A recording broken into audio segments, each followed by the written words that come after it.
So, Phoenix. Yes, Cube. How would you describe your general experience with being Maguka? I think in general it has been suffering. Oh! Hey guys. I don't know, that was my idea for an opener. Okay. Look, I don't know how else to describe the insanity of these episodes other than being Maguka sure is suffering. Being slushy is suffering for me at the minute, because I'm just so mad at this point that they're wasting my time with this nonsense. That, like, someone got paid to pop out these scripts and go, yeah, this is good, let's spend $5 on this animation. Let's manage our budget terribly, like, worse than I've ever seen Shaft manage their budget. Let's squeeze in every single fucking character so that no one has any time to breathe. Let's do 2 fake outs in a row where we pretend this episode is going to be about a particular character and then we barely fucking see them for the rest of the episode. I think we had opposite experiences watching this latest episode, because, like, I have accepted that, much like that one episode of Ruby, they're just trolling us now. This is a prank. Inukuri they're little pranksters. Just Yachiyo in a ute up front of a castle that I don't know what it is, and then she's trying to get in, and on the inside, Kyoko, who's here, is telling Iroha, hey, we could just leave, and Iroha was considering it, and then she hears beep beep, and it changes her mind. This is fucking spoilers! What is this show? What is this fucking show? This is spoilers! Who cares? How can you spoil this? What is there to spoil? It's a series of events. No, it's a journey. It's a journey that our listeners need to be taken on. You have to earn getting to hear about the truck scene. Alright. Alright, we gotta suffer correctly. Episode 5, it opens. Well, no, hang on. Before we start. Oh, that's right. Over the last fortnight or so, we've sort of been thinking more about what we were talking about last week with the way the girls, or at least, like, the girls that we've seen join up with the Magias, like Momoko and Reina and Sana, Kaede and Felicia. Sana and Felicia. And, a few of the other girls we've seen cameo in Magias outfits. We were talking about how, like... Fuck them. It's... yeah, basically. Like, the whole thing with, like, how much do they know about what the Magias are actually doing? It makes it a lot harder for us to like them when they decided to make this sort of, fairly selfish choice to sacrifice regular people to save themselves. And so, like, Cube did a bit of research, went back and watched, season 1. Because the thing is that some people were like, well, maybe in the show there isn't quite the same idea that they're sacrificing people to the Uwasa. Like, maybe they think no one's being hurt. And I was like, no, I'm pretty sure, like, if they didn't kill the Uwasa, the idea is that a lot of people that were going missing and they assume they died, because obviously the Uwasa also just seem like witches and stuff, and people get trapped in there. And so people were trying to fucking trick me, but then I went back and there's that whole thing where Tsuruno is arguing with the feathers, and she's like, what about all the people that disappeared? And it's like, yeah, what about them? What fucking about them? So all these girls know that people have been disappearing all over because of the Uwasa. Nobody cares. Yeah, like we said before, Sana fought Alina over I, or AI, or whatever. Yeah, and her beloved friend I was like, don't trust the Magius, and she was like, eh. Yeah, yeah.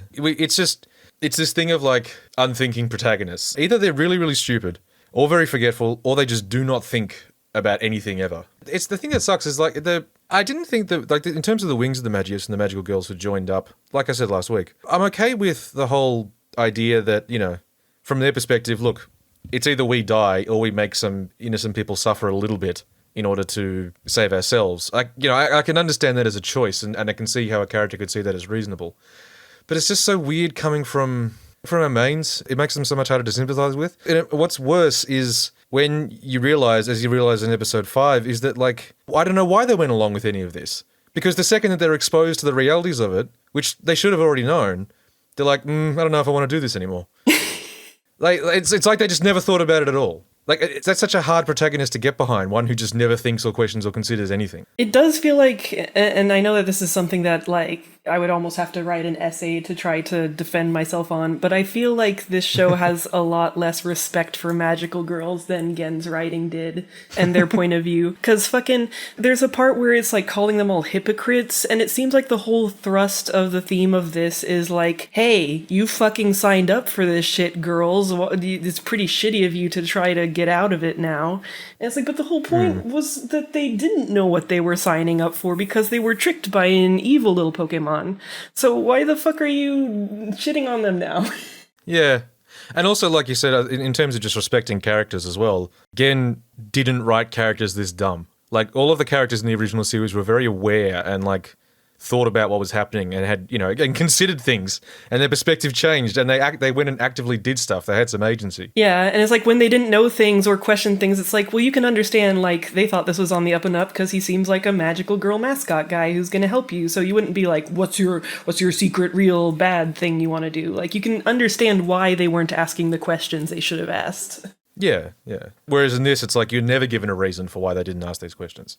There's a part in this episode where Sana's like, I really should have, like, wondered more things or something, and I was like, yeah, no shit, Sana. Yeah, cool. Shit. Great, thanks. Yeah. And again, like, I'm turning into a stan, but this is why Yachiyo is the only good character. Because she's the only person in this show who is actually thinking about what's happening and having a rational reaction to all of it. She is the only one. Everyone else is just being a fucking weirdo, or doing nothing. Or being Jesus in the case of Iroha. She gets a couple moments in the second episode, we're going to talk about episode 6, that were like the only moments that I felt anything other than laughter towards. Well, actually, they were still pretty funny, but I like her. Episode 5. Okay, episode 5. So, yeah, you see these little clips that imply this is going to be a Sana episode, but just kidding, it's not. Not really. It opens with, like, Sana made, like, an AMV about her own life. And we see that for about 10 seconds, then it goes away. And it cuts off in a way that isn't like the usual purposeful looking cut off. It just ends in a way that seems like a glitch, but, it's a troll show. What are you gonna do? Yeah, the episodes are just sort of opening like this now. They're just like, that was weird, okay, sure. And so Felicia and Sana are in the kitchen cooking with the other things, and Felicia's like, I'm not going back to our home until I learn how to not be a witch. Because Sana's like, maybe we shouldn't be doing this. Yeah, they're cooking apple pies. It's not really clear why. I think it's because they wanted to give Kyoko the apple bag because Kyoko is associated with apples. Did you know, Feen, it's very important that you show characters holding items that they've held in the other show? We'll get into that in a second. We also see Sana. We get confirmation of what happens to the humans who are trapped by Iwasa. We get a scene where there's the little, like, it's an Iwasa's labyrinth or something. It's got a name. Yeah, the eternal sickbed or something. Yeah. And so you just see all these people, unconscious, who are all presumably missing from their actual lives, having their heads drained of emotions. And Sana's watching this happen, and there's a whole bunch of black feathers wandering around managing this. And there's a white feather talking to Sana saying, we pull on their emotions to feed the witches so we can get grief seeds. I think it's Momoko. Momoko saying that shit. Is it Momoko? Oh, fuck. And it's not that they get grief seeds, it's that, like, somehow they're feeding their emotions to the witches directly. Yeah. It's to help grow the witches. But it's clear they're being, like, psychologically tortured. Yeah, like, it's not, none of them, all the regular people, like, their faces are contorted. And I guess Momoko is saying, obviously they're, suffering, but we're only making them suffer a little bit so we don't have to die. And again, this is this thing of, like, I understand this perspective. But the very next scene is Sana and Felicia walking somewhere, and Sana saying, yeah, now that I know that, I'm not so on board. What did you think was happening? You just never, ever, ever thought about it. I can't get behind this character. Before that scene, we have the first time Toka comes over the PA, and she says that their plan is to spread the Doppel system over the entire world, which is what they were trying to do in the game, but they've really changed the situation in the anime such that, like, Toka and Nemu were always evil, but at least they kind of had a point in the game. But in the show, since you know that Doppels are just witches again, there's no point to, like, doing all this work to spread the system over the entire world. It doesn't save you from becoming a witch. So they've just decided that Toka is crazy and evil and tricking everyone and is a crazy bitch. Yeah, and it's like, there's this weird implication as well about how, like, if you're a member of the Wings of the Magius, there's a labyrinth you can stick your family in so they won't be killed when Eve is born and Walpurgisnacht turns up and everything. So there's the direct implication that lots of people are about to die because of what they're doing. Oh yeah, they said that different feathers had been sticking their family in that eternal sick bed, Uwasa. So it's like, if the other girls know about that, they're okay with psychologically torturing their family. What a bunch of cool girls. Yeah, yeah. But hey, they're walking down that hallway. Who are they going to run into? Well, see, here's a new pattern that's emerging this episode, is that because none of these characters ever think about anything, and because none of these characters ever do anything, apart from just sort of rolling along, the plot has to crash into them. And in this episode, the plot crashes into them in the form of Kyoko. Hey, everyone, yeah, it's Kyoko from the original show. Don't you like her? I love that, like, it was just as bad in the first season, so it really feels like they've just decided that Kyoko's job is to just show up randomly in places and be like, hey, it's me, Kyoko. Yeah. That's her shtick now. The way they're playing her here, where she's, like, I think you described her, she's the Phantom Thief. Yeah. She's basically broken into the magic. She somehow broke into Faint Hope on her own, which should be impossible, or at least was like very hard for the other girls to do. And has like an apple bag full of fucking grief seeds, and is stealing them for herself. See, it has to be an apple bag. Apples, Feen. Yeah. Anyways, Kamikaze Kaito Kyoko. In isolation, I would almost like this in terms of like, yeah, that's what she would do. She'd just go steal some shit and leave. Yeah, it's not completely out of character. No, but it's still just like, because she crashes into them, and then like some other feathers turn up and say, you two, Sana and Felicia, you're with her. And they're like, what? Stop thief. And so now they're on the run. Now they're on the run and they're running away. Yeah. Now they're a team. And Kyoko's like, let's crash into a super major plot element. So they fall through the floor onto a conveyor belt with like 5 bajillion witches. And I love that Kyoko says, wow, all this isn't enough witches? And it's like, yeah, it sure seems like it should be enough fucking witches. So many goddamn witches. Yeah, they're on like a train car, like the one we saw in the last episode. That's, full of those witch bubbles. And they're just sort of riding it along for shits and giggles. Oh, because at one point over the PA, Toka says that they're going to lure all of the witches from within a 200-kilometer radius, and they're going to duke it out in the city, and somehow they have to for Eve or whatever. Yeah. This episode jumps around a lot. So what is it? Is Iroha and Kuro right next? Yeah, or I mean earlier, but like whatever. At some point in the episode, Iroha is leaving behind. Everyone just was like taking a nap in the creepy doppeljar room. Oh no, this was the thing. The very opening shot. I forgot about this. The very opening shot. So like last episode, Kaede's maybe permanently a not witch, and Ren is very upset, and Momoko's very upset, and Matama's being all evil. Very next episode, they're just having a nap in there. They all go to sleepy. Yeah, Matama's sleeping on the couch. Renner and Momoko are like lying on the floor with a blanket over them. It's just, okay. They're just having a nap. All right, cool. That's the opening. A full night's sleep is first step to kicking ass. But they don't kick ass. That's true. They don't kick any ass. No. So yeah, Iroha tries to sneak out, and then Kuroe is like, I want to join you because that time that we were in your Uwasa dream, we were friends, and that was pretty cool. And it's interesting because so that does establish that they didn't really have a friendship going beforehand. So we weren't missing context for their relationship. There just wasn't any. Yeah. It's this thing of like, now, this is like, based on what happens at the end of this episode, this makes Kuroe an even more uninteresting stock character. It's like they keep playing with like, maybe this episode will tell you why you're supposed to care about her, and then they don't. Yeah. I mean, we could probably just skip it. How much are we actually skipping if we just like go to what happens at the end with Kuroe and Iroha? We're skipping a few important things. Let me, okay. I will guide you. Hold my hand. Because it's very important that we get to the scene where Mifuyu sees Uwasa Tsuruno, and Uwasa Tsuruno is just kind of like walking in very slow motion while glitching out, and Mifuyu's like, Yeah. Yeah, apparently this is the thing that's too much for Mifuyu, to go along with all of this shit that she's been going along with enthusiastically up until this point. Yeah. So like, this is the thing, right? They're going to be doing Uwasa Tsuruno, the Kyoko's here, the OG girls are on their way, and they're going to be in this thing too. And it's like, one of the things I'd forgotten about this show was that it's only going to be 8 episodes this season. Yeah, I didn't know that when we were going into it. Yeah, it's just, this is such a hardcore speedrun. And you are pulling in so many things that it really doesn't seem like you need. No. Did the OG girls actually need to be here? Do we need Kyoko here? Yes. Do we fucking need Wasa Saruno? Remind you to buy figure. You gotta roll for him, Feen. You can roll for all these girls. Wow, don't you want these girls? Well, we used to be able to. Yeah, we can't. But next time Mifuyu shows up is very important. Oh wait, so we didn't talk about the girls actually on the train. So on the train, Sana, Kyoko, Felicia, they're riding the witch train. Where's the witch train go, Feen?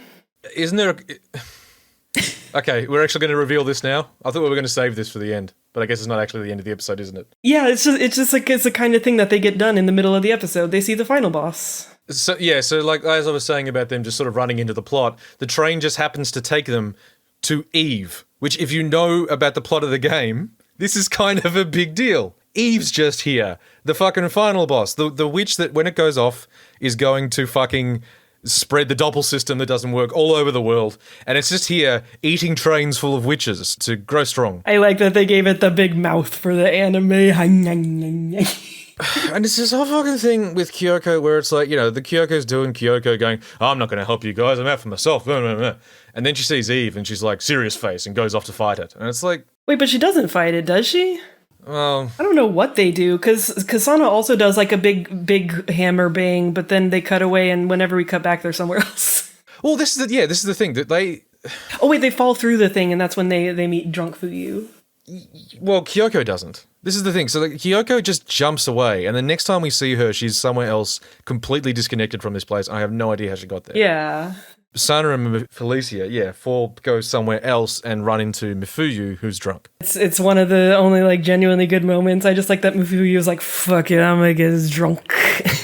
Which, relatable. Yeah. Relatable.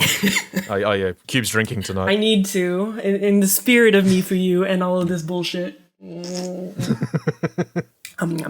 It's silly. What are you drinking, Cube? I'm drinking Smirnoff Ice Smash again. I'ma get smashed. Oh, okay. We can put it back in your avatar. It's funny because Mifuyu is like, Iroha's still alive. We thought we killed her because she went missing, but she's still alive. And the other girls are like, wait, Iroha got missing? She's still alive? What are you talking about? Because we haven't been keeping up with anything that matters or worrying about anything. They never wondered what happened to Iroha or Yachiyo or anyone else who was at the fucking... And especially, this is especially infuriating because, like, next episode, this is going to become the crux of, like, their big inspirational speech to fucking Mifuyu. You gotta go home and be part of the family that we didn't think about for as long as the fucking time jump has been. It's great. Fucking hell. And meanwhile, Nemu's still on her speed run of this fucking shit. She's like, oh man, we still have to get through the part with the amusement park or whatever. You know what? I'm just gonna drop our stupid mansion on top of the amusement park so we can combine these plot points. And they do. Yeah, and they do that. She's got no time. We also get the impression that Toka is, like, straight up just gonna start killing people. Yeah, I get the impression that she really just wants to kill everyone in the entire world, and I don't know if that's what we're supposed to think she's doing, but like she says something like, we were born to share this rage to every single person who isn't us. Yeah, and the name of the episode, which is one of her lines, is, I'll never forgive anyone ever again. Yeah. And there's a whole thing of, like, there's two feathers that have been arrested for disobeying orders or something, and they're going to be put in bottles like the permadoppels. In Maho jail. She makes a comment about how they're going to be used to further our purposes or something, which is, like, really fucking sinister. And it's just, they full on... She's crazy. They full on turned her from a villain with, like, something of a point, even though, like we said in the game, she was incredibly frustrating and annoying. Yeah. She's just a full on lunatic now who wants to kill people. Yeah, because, like, in terms of, like, pure logistics, you could understand how she, the scientifically minded girl, was like, look, you know, this is going to end up killing this city and some other people and stuff, but it will save all magical girls from now on all over the world, so it's good. Mm. But now that it won't do that either, she's apparently just crazy and wants to burn it all down. Yeah, and it also seems to want to kill more people than she did in the original show, and is, like, down for it. Yeah. Like, actually, like, enthused by the idea as opposed to, well, it's necessary. And we know that Nemu's okay because while she's going along with all this, she does frown and look kind of sad. So I guess she's cool. By the way, the fact, like, here's the thing. The guys find Eve, and Eve's there. Yeah. And they leave. Like, Eve's on the next episode. They're just like, oh, it's just like, hey, Eve's here. Well, yeah, we'll catch back up with her. Yeah, probably. Will we? I don't know. I can't predict anything that's going to happen in this show anymore. Oh, look, I'm sorry. I'm feeling a bit ill today, so I guess I'm just in a particularly salty mood. But Jesus, this thing is just fucking garbage. This is so bad. It really is. This is just so bad and trolly and nonsense. Like, all of the instincts that Inukari seem to, like, that they seem to show in, like, the writing of the game and then, like, the first season of this, it's just, like, this. It's gotten to this really bizarrely self-indulgent point, I think, where they're just doing whatever the fuck they want. And nothing needs to make sense, and everything is just silly and over the top, and it's, I don't know. It's really interesting because it really is like their writing is a reflection of their art, you know? Yeah, kind of, yeah. It's just this weird chaos zone that we're in. Except it's the actual show. It's the actual show, not a maze. Yeah. But anyway. But speaking of, from now on in these episodes, there's just going to be a bunch of witches floating all over the fucking place, which I guess normal people can't see them. I guess that was always the idea. But it's really funny to just see them. And of course, they're all that like paper mache cutout style now. And there's just like every shot you see, there's just a bunch of witches kind of like flopping around over the city. Like, what are we doing here? Yeah, like not in mazes, not really threatening anyone, just sort of like, just flopping around. Yeah. Because here's the other thing that we haven't mentioned yet. Episode 5 is pretty budget. Episode 6 is some of the most budget shit I've ever seen. It's so good. The money has run out. So I think like there's a reason we're only seeing witches flop around, is that's all they could do. It's so good. We all know it's Shaft, this is what they do. No. Yes, this is the next level. This is beyond anything I've ever seen from Shaft or anyone else. Honestly, Spec Ops Oscar looks better than this.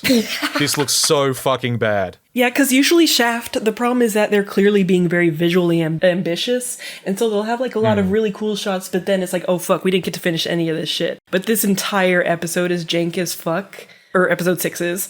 Yeah. Episode 6, there is no Sakuga anywhere. It is just jank from start to finish. And there's 2 lines at least where there's clearly supposed to be dialogue, and the dialogue is not there. The character just flip flaps, and there's nothing over it, and it's not like a dramatic beat or anything. They're just missing the dialogue.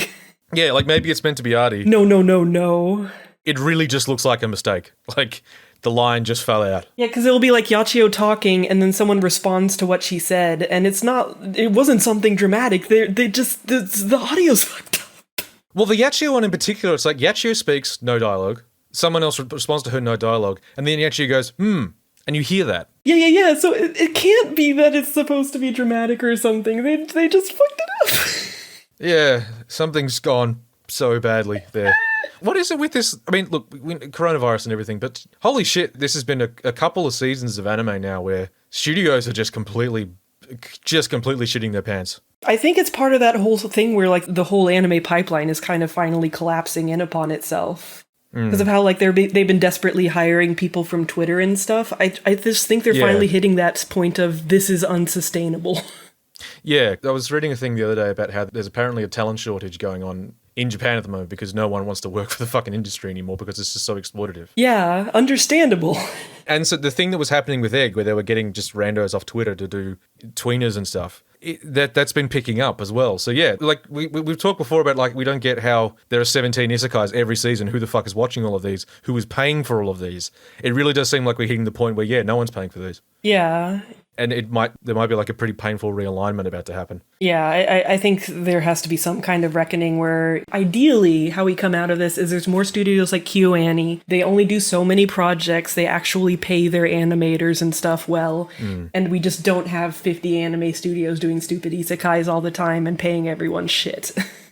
Yeah. It's like that gaming movement. I want shorter games with worse graphics. Yeah. Yeah. Well, I would like them with better graphics than this. Well, yeah. But yeah, that's obviously a whole thing. But none of that matters, Feen. You know what really matters? My girl is back. My queen, Wiggly Wassa girl. She back. but not in her full power. It's only her head. Yeah, so Yero and Kuroi had this conversation about friendship, and it's all bullshit. And then we get to a door, so they got to go through the door, and Moody, Alamode! Yeah. So it's the Wiggly girl, but just her head as like a bunch of floating discs. Yeah, like she's the AI door barrier or something. Yeah, and they're saying, please present your Magius pass. And Kurue holds up hers, which had turned black a couple episodes ago. And they say, no, you're a traitor. Why didn't you read the manual?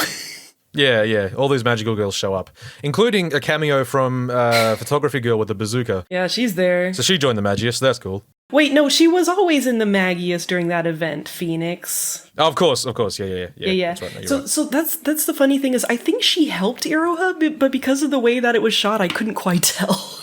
I just thought you shot at her. No, I thought she blew up the other girls, but yeah, it doesn't matter because I'm pretty sure that's the only time we're gonna see that girl.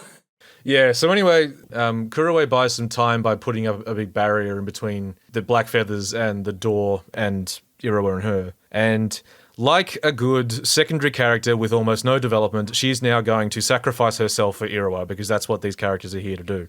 This is like something you see in shitty action films.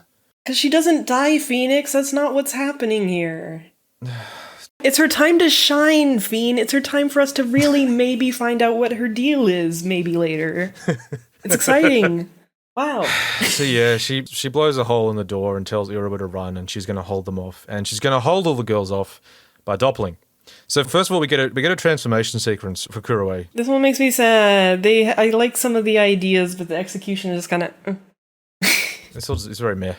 And then we see a doppel, which is just big goopy wings. She has big goopy wings. Okay, but I like that it's like a hood with big goopy wings. That's pretty cool. Like, I thought that it looked pretty cool initially, but then when she does like the silly pose like she's a cartoon zombie and is like, bleh, I'm like, okay, you don't look cool anymore, never mind.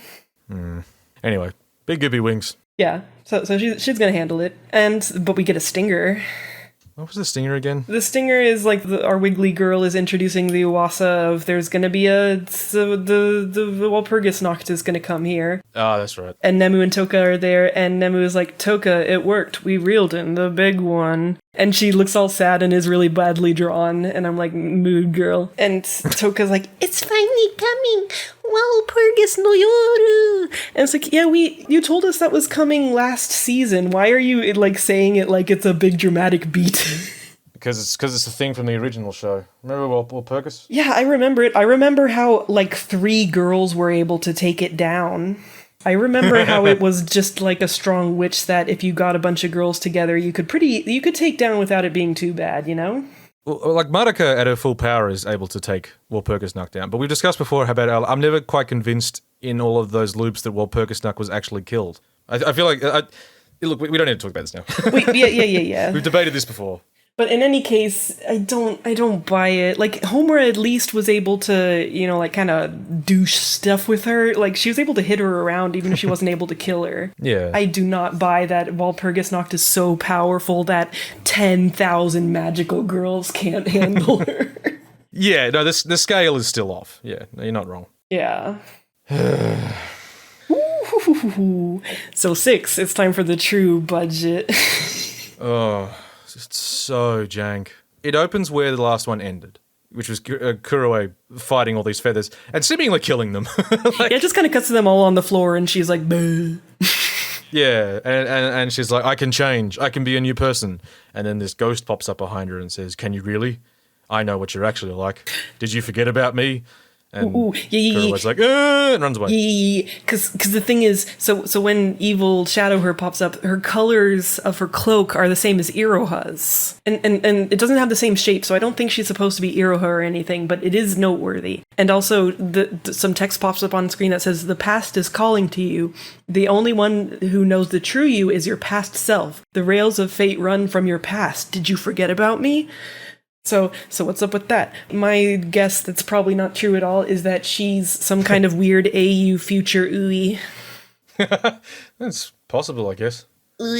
Yeah, I don't know. It's more than just like, it's like, oh, we're finally going to learn about Kurue. No, bye. Yeah, it's like now for once you actually got me kind of curious about, oh, there she goes. Yeah, another fake out. Time for some more bullshit. So yeah, Faint Hope is sitting in the theme park that is Uwasa Saruno's place. Yeah, because I guess for people who didn't play the game, we should explain that, like, the whole thing was, there was a big whole chapter where Saruno became Uwasa mind-controlled, and she is the Uwasa of this park.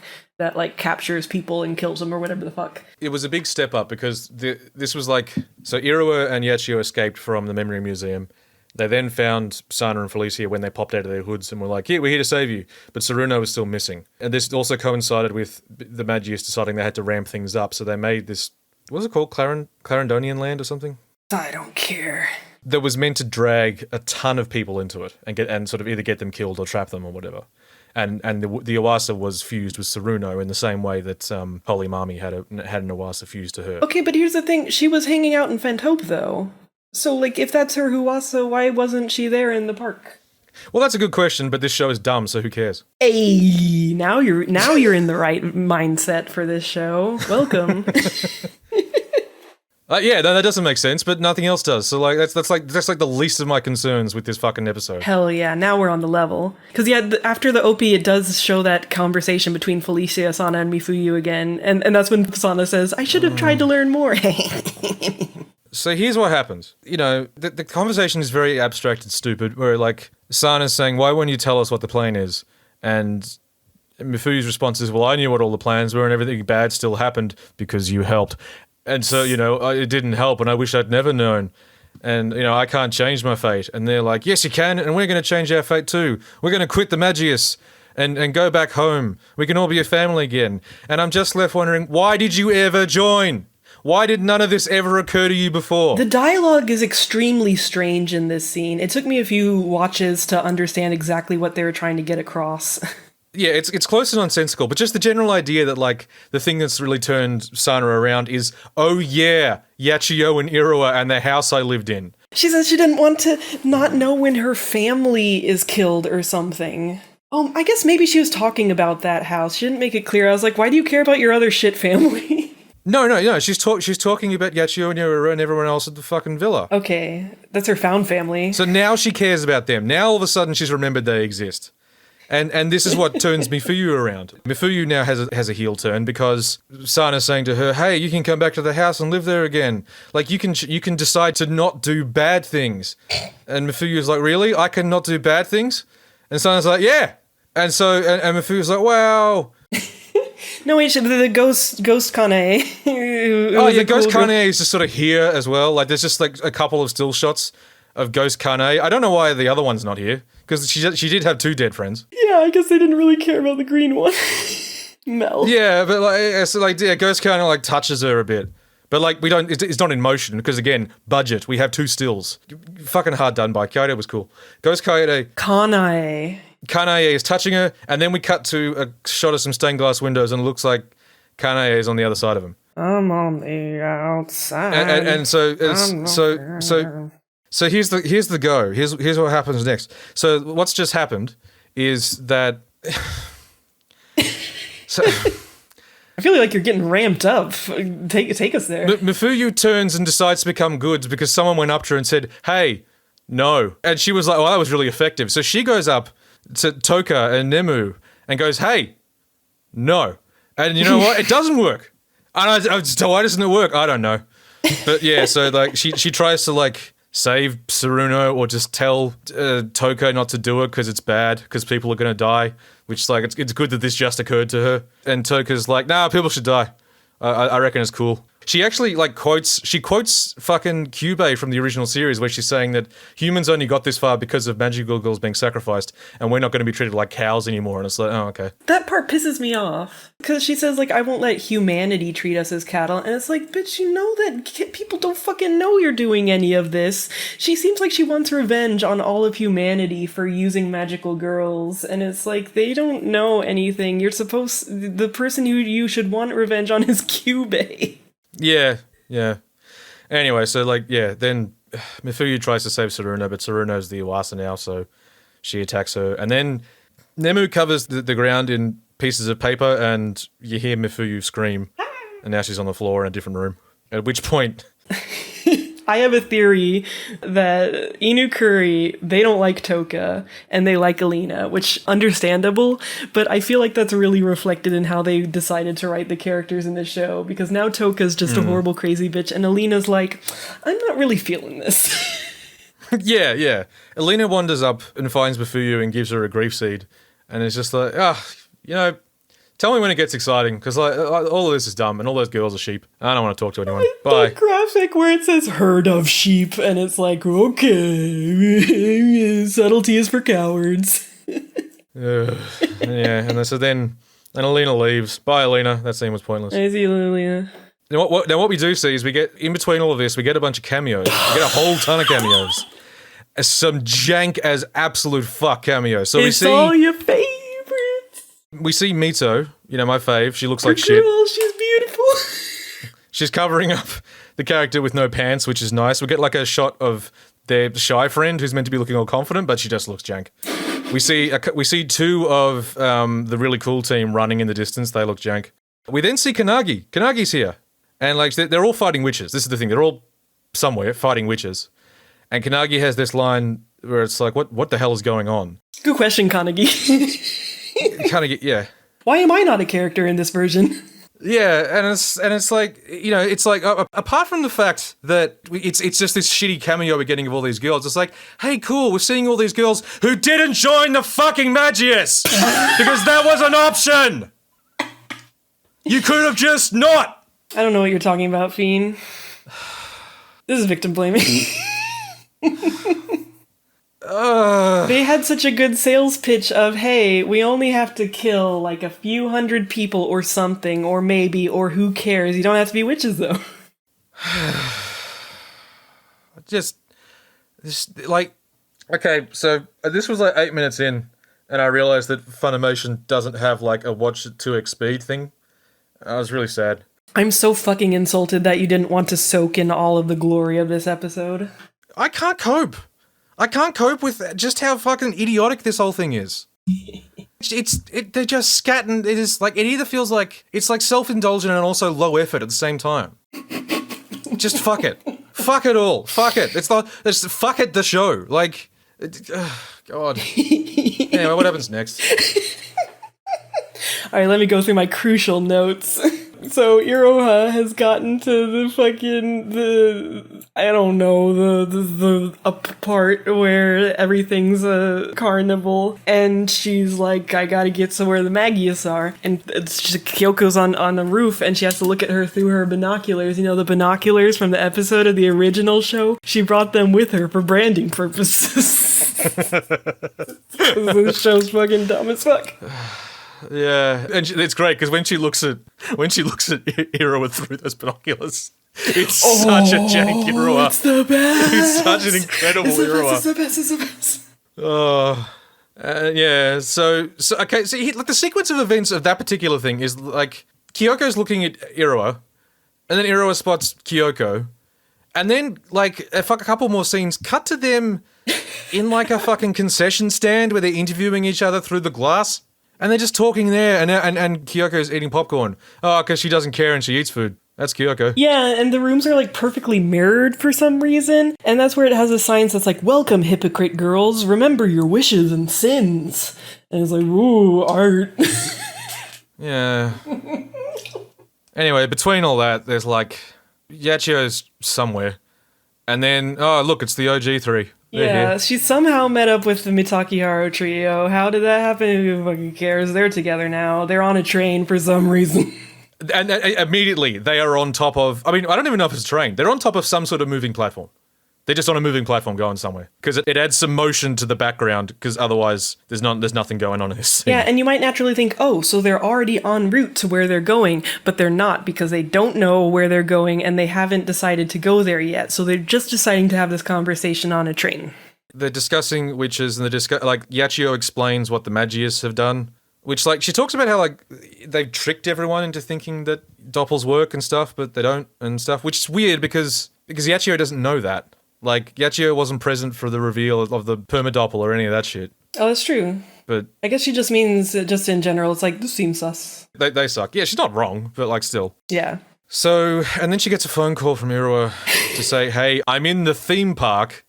Shit's fucked. And then her phone goes flat. I love that she had her phone this entire time. And then it just runs out of battery conveniently. It's like, this is why you charge your phone, you dumb shit.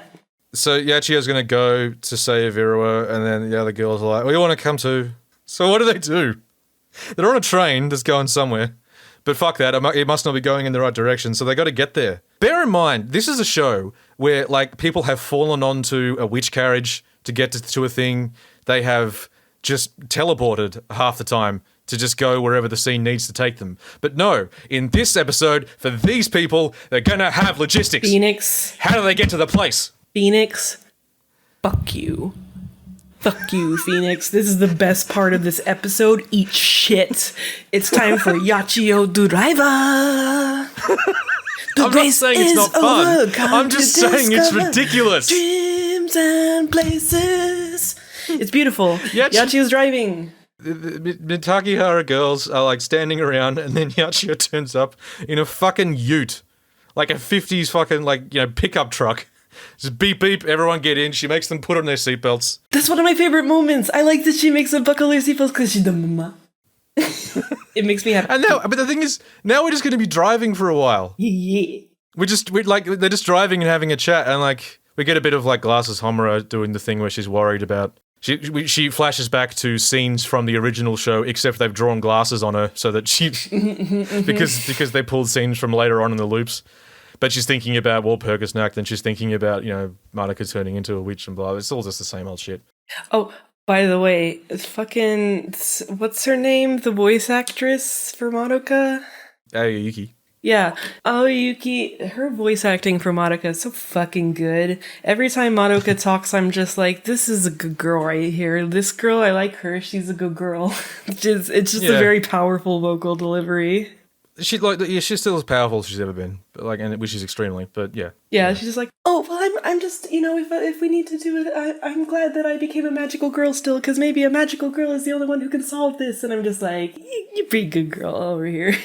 But it's also like, this is the conversation they had in the first episode of this season. Well, yeah, but I just like to hear her talk, Feen. Yeah, sure, that's fine. You're a bully. And anyway, so yeah, like they're driving for quite a while. Now, what happens next is, I don't even know what's happening in this scene. There's a big castle wall, and there's a bunch of witches about, and there's black feathers up on the parapets with like these laser guns firing at something. None of them moving because we're out of money, so it's all stills. There's black feathers down on the ground, but it's not clear who or what they're fighting, because the only thing that's enemy here is like Yachiyo in a truck. No. They said that they have to fight the witches. This is what is weird, is so Toka told all the girls that there's going to be a bunch of witches coming and they're going to have to defeat them.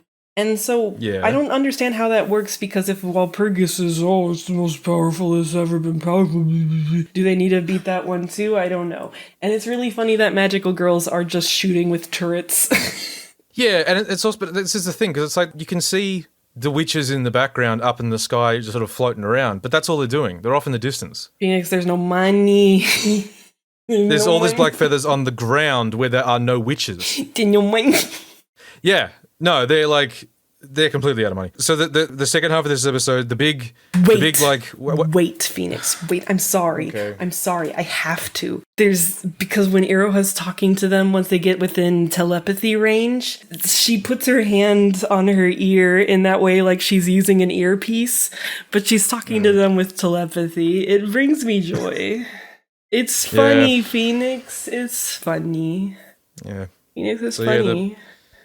The thing they have to do is that there's a gate. They can't get out of Phoenix. There's a gate that they have to get through in the wall, and Yachiyo can't drive through it because it's closed. Beep, beep, beep, and she's talking to Iroha, and Iroha's like, okay, I'll get it open. So Kyoko's given her a white feathers outfit, and like normally the jank has been saved for like shots where they're a little further away. There's one shot here where she's conversing with two black feathers and saying, "I'm ordering you to open the gate," and it's just so jank. You haven't been noticing a lot of jank if you think that's the case. Almost every shot in this episode is jank. There's a couple shots that look like normal shots and they stand out. This one in particular is really bad. It's like 4 or 5 lines of dialogue and no one moves. It's just the lip flaps. But even this, like they only had to do one drawing and they still fucked up. Hell yeah! It wasn't like you caught them on a bad so angle. Good. Like, it's the best show. Anyway, so she's gonna open it and then she doesn't, because a bunch of other white feathers turn up.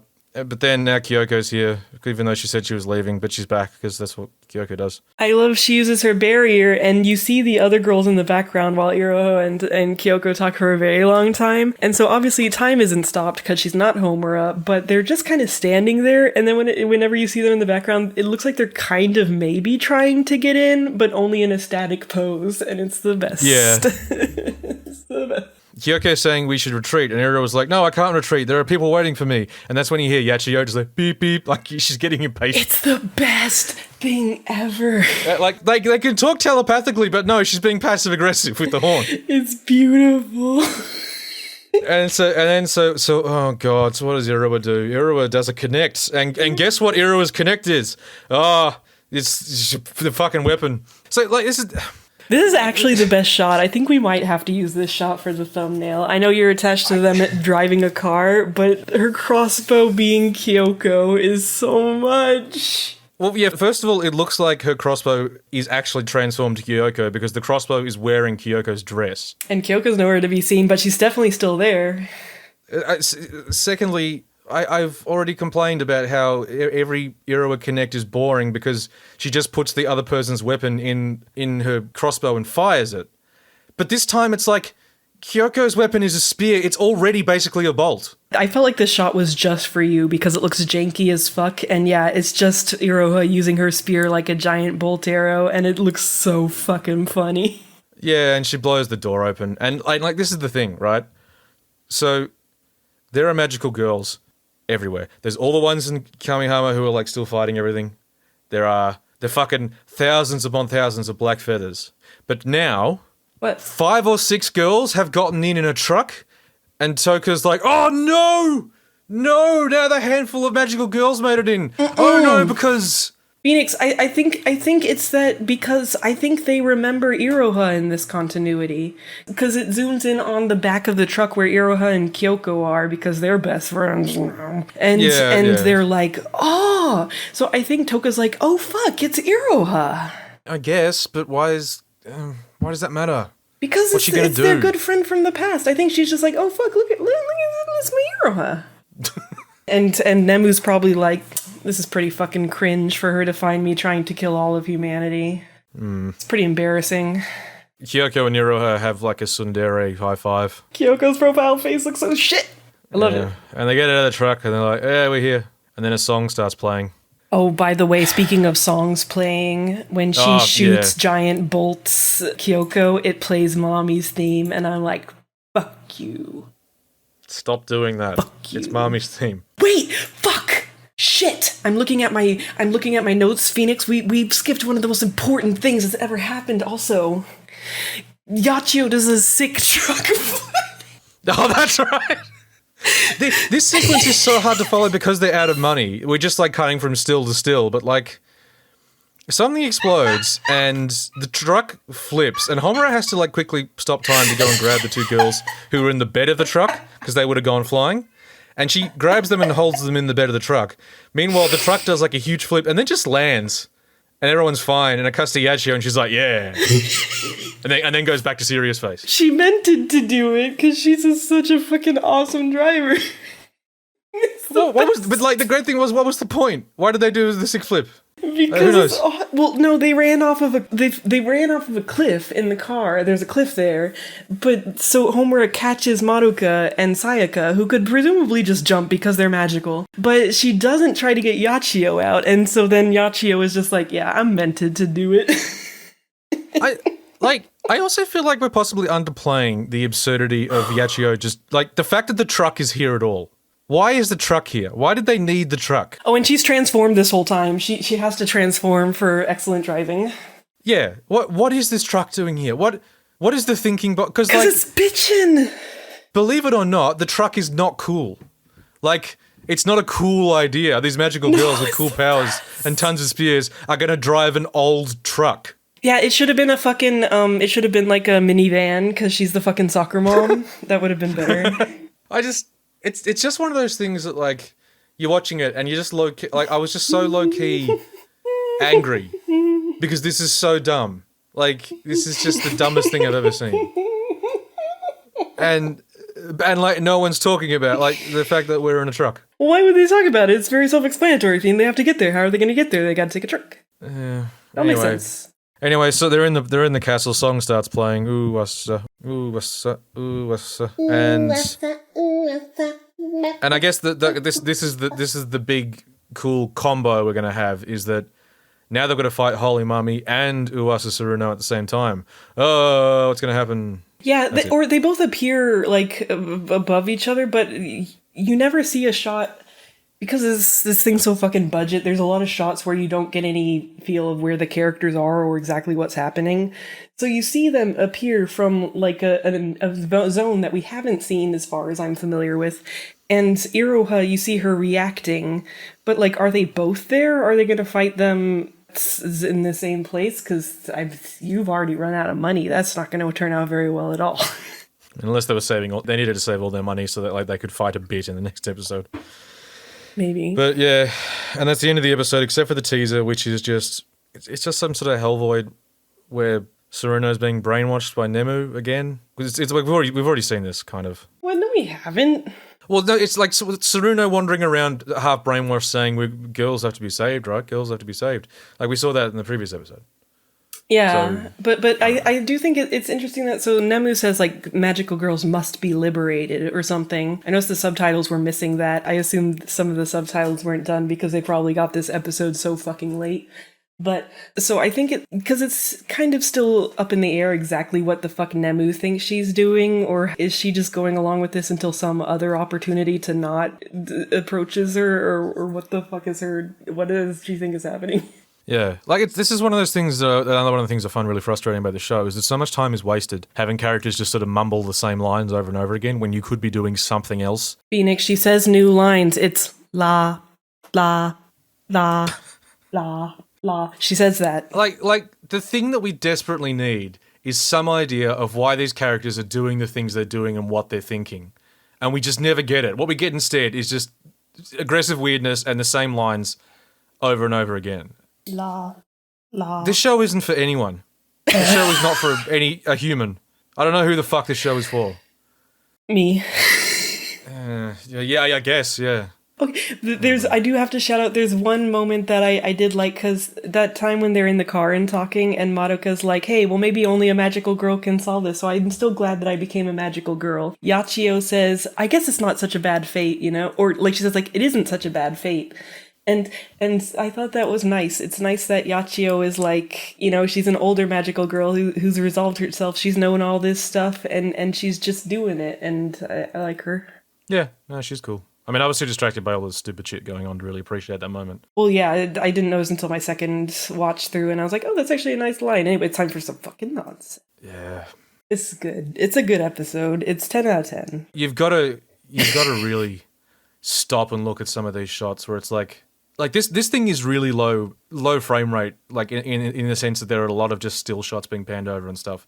So like they only had time to do one drawing, and even that single drawing is not good most of the time. Yeah, I was not kidding when I said, like, there's a couple shots where I'm like, oh, this actually looks like a proper shot. Like, when Toka is talking to Mifuyu, there's one shot that I'm like, oh, that's decently drawn. And it's just, like, the basic level, and it stands out in this episode. It's amazing.